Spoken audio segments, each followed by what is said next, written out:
Chaque journée d'échéance mensuelle sur les marchés, ce sont les trois sorciers que vous venez de suivre et notre rendez-vous pédagogique avec les équipes du Café de la Bourse. Louis Yang est avec nous comme une fois par mois dans ce dernier quart d'heure de Smart Bourse, le cofondateur du Café de la Bourse. Bonsoir Louis. Bonsoir Grégoire. Merci beaucoup d'être avec nous. On parle ETF avec vous. Bon, vaste sujet, effectivement, avec une vague de démocratisation, quand même, depuis plusieurs années pour ces instruments de gestion passive, comme on les appelle historiquement.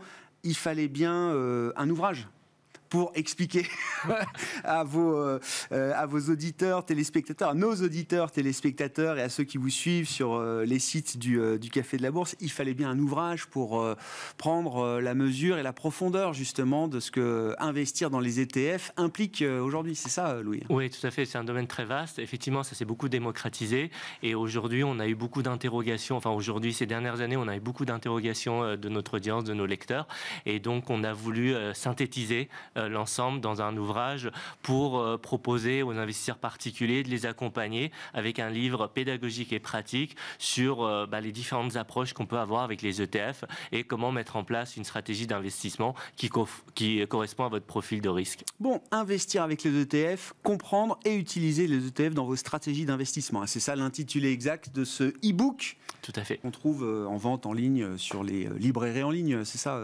j'imagine. Exactement, sur Amazon, ouais. Mais c'est disponible aussi dans la section premium du Café de la Bourse. Donc ça fait partie d'une brique de plus pour cette section qui permet aux lecteurs d'aller plus loin dans l'accompagnement de leurs investissements. Bon, si on fait un peu le résumé de l'ouvrage avec vous ce soir, Louis, comment est-ce qu'on choisit les ETF dans lesquels on va pouvoir investir? Comment tout ça fonctionne?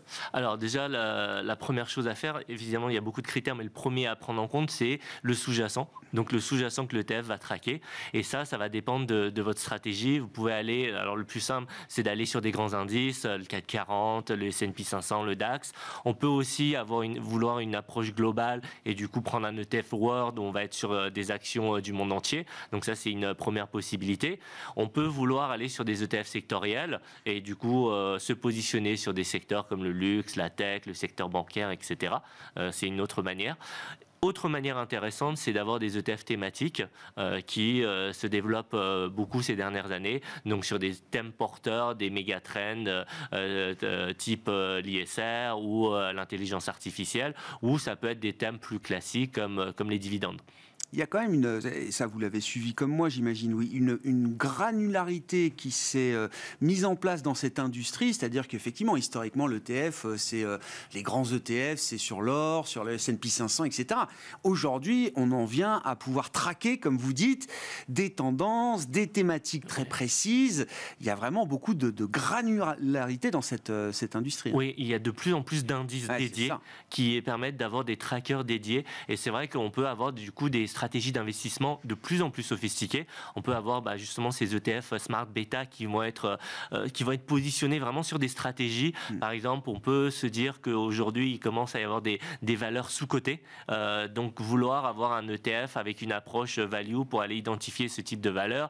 Dans le contexte actuel, on peut aussi peut-être préférer avoir des ETF avec une volatilité plus faible. Du coup, il y a aussi des ETF qui vont traquer ce type d'indice. Donc, on peut vraiment aller très loin, ou alors sur des ETF short pour couvrir son portefeuille dans le cadre d'une consolidation passagère de marché. Donc il y a vraiment des ETF pour différentes stratégies. Ouais.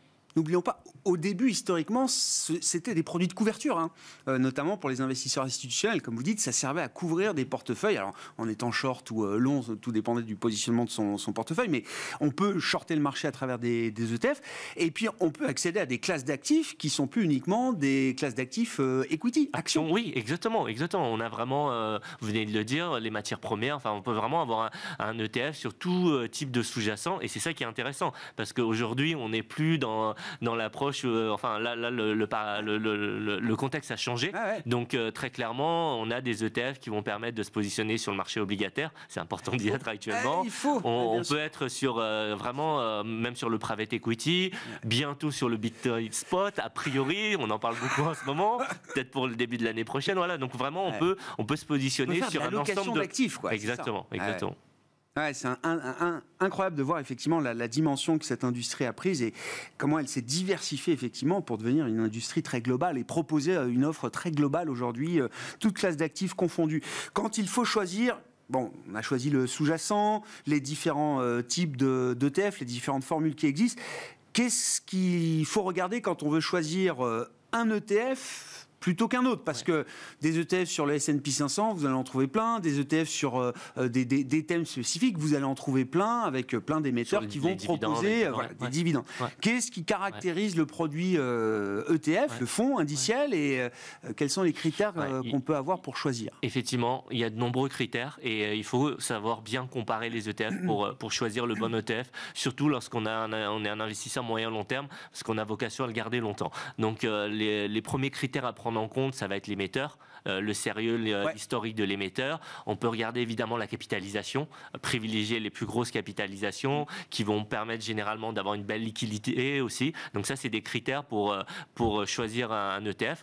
Un autre critère primordial, c'est les frais. Justement, sur la durée longue, les frais vont avoir un impact important. Donc ça, il faut regarder. On peut regarder le tracking difference, qui est en fait l'écart de tracking entre l'ETF et l'indice sous-jacent. Et dans le monde idéal, ça doit correspondre aux frais. Mais parfois, il peut y avoir des différences. Donc ça, il faut regarder. À pas confondre avec un autre indicateur qui s'appelle le tracking error, qui, lui, dépend des variations journalières. Donc ça, on est moins dans l'investisseur moyen-long terme. Donc il faut regarder ça aussi. Et lorsqu'on est en fonction de ces stratégies d'investissement, là, il va y avoir aussi des distinctions au niveau des ETF. On parlait des dividendes. Si on a une approche dividende, on veut générer un rendement, à ce moment-là, on va prendre un ETF qui va verser des dividendes, alors que si on a une approche dividende accumulation, on va prendre un dividende qui va accumuler les dividendes pour faire un effet boule de neige. Ouais. Donc ça, c'est en fonction de votre stratégie d'investissement. Ouais. Ça fait partie des exemples qu'il faut prendre en compte. Un autre critère peut-être pour finir sur les différences, on entend souvent parler des réplications physiques ou synthétiques. Pour un investisseur, très concrètement, derrière ça, c'est si on veut investir via un PEA avec une réplication synthétique, on peut aller sur des ETF Nasdaq ou ETF obligations qu'on évoquait, ce qui n'est pas possible avec une réplication physique. Ouais. Oui, parce que PEA, c'est européen. Exactement. Et Action. Et Action, bien sûr. Quels sont justement là, les conseils clés que vous livrez à vos lecteurs, je rappellerai le livre que vous avez publié, pour bien investir avec les ETF qui sont des produits différents des autres. C'est pas des fonds de gestion active, c'est pas des actions, c'est pas des actions directes, etc. Tout à fait. Déjà, généralement, lorsqu'on va sur des ETF, un des atouts des ETF, c'est la diversification. On ne répétera jamais assez, en investissement, il faut diversifier. Mais il ne faut pas se dire que si on a pris un ou deux ETF, on va être assez diversifié. Si on prend l'exemple de l'ETF 440, prépondérance du luxe, ETF Nasdaq, la tech. Donc, ce n'est pas parce qu'une erreur, ce serait de se dire j'ai pris quelques ETF, j'ai diversifié. Non, même avec un portefeuille ETF, il faut prendre en compte la diversification. Donc, ça, c'est le premier point. Un autre conseil important, c'est que l'ETF se traite comme une action. Donc ce serait bête de ne pas utiliser les mêmes bons réflexes qu'on a sur les actions. Je pense notamment à la mise en place d'ordre stop pour limiter les pertes, ou de stop suiveur pour laisser couler les gains. Les gains courir. Ouais. Quelles enveloppes permettent d'acheter des ETF? Alors on l'a évoqué, il y a le PEA, l'assurance vie, le PER, le compte titre, donc il y a beaucoup d'enveloppes. Je pense que dans la mesure du possible, si l'ETF qui nous intéresse est éligible au PEA ou à l'assurance vie, il faut privilégier ça pour une question de fiscalité. Surtout que si on est un investisseur qui débute ou qui n'a pas le temps, au niveau des assurances vie, certains contrats d'assurance vie vont proposer de la gestion pilotée. Donc du coup, les ETF vont être sélectionné et géré par un professionnel. Donc ça peut plaire à un certain profil d'investisseurs. Et après, si on n'a pas trouvé ce qu'on veut dans le cadre de ces enveloppes-là, évidemment, le compte titre va nous permettre d'aller sur différents ETF. À noter que avec le développement des néo-courtiers, il y a des plans d'investissement ETF qui ont été créés, et donc ça permet aussi d'avoir une offre différenciante pour les personnes qui souhaitent investir via un compte titre.